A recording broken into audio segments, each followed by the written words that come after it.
اللہ کریم کی بارگاہ میں وسیلہ پیش کرنے کی برکت بھی آپ ملاحظہ فرمائیں۔ ہر مسلمان کو چاہیے کہ وہ اللہ تبارک و تعالیٰ کی بارگاہ میں کسی کا وسیلہ پیش کر کے اپنی حاجت کے لیے دعا کیا کرے، تاکہ اس وسیلے کے صدقے دعا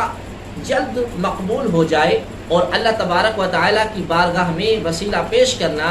قرآن اور حدیث سے ثابت ہے۔ چنانچہ وسیلہ کے بارے میں اللہ تبارک و تعالیٰ نے ارشاد فرمایا، یا ایھا الذین آمنوا اتقوا اللہ وابتغوا الیہ الوسیلہ، یعنی اے ایمان والو اللہ سے ڈرو اور اس کی طرف وسیلہ تلاش کرو۔ اور سنن ابن ماجہ میں ہے کہ ایک نابینا صحابی بارگاہ رسالت معاب صلی اللہ تعالی علیہ وآلہ وسلم میں حاضر ہو کر دعا کا طالب ہوا، تو آپ کریم صلی اللہ علیہ وآلہ وسلم نے انہیں اس طرح دعا مانگنے کا حکم دیا کہ اللہم انی اسألک واتوجہ الیک بمحمد نبی الرحمہ، یا محمد انی قد توجہت بک الی ربی فی حاجتی ہذہ لتقضی اللہم فشفع فی، یعنی اے اللہ عز و جل میں تجھ سے سوال کرتا ہوں اور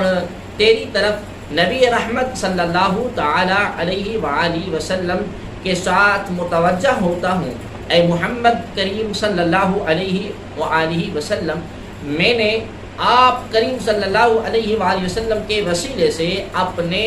رب کی طرف اپنی اس حاجت میں توجہ کی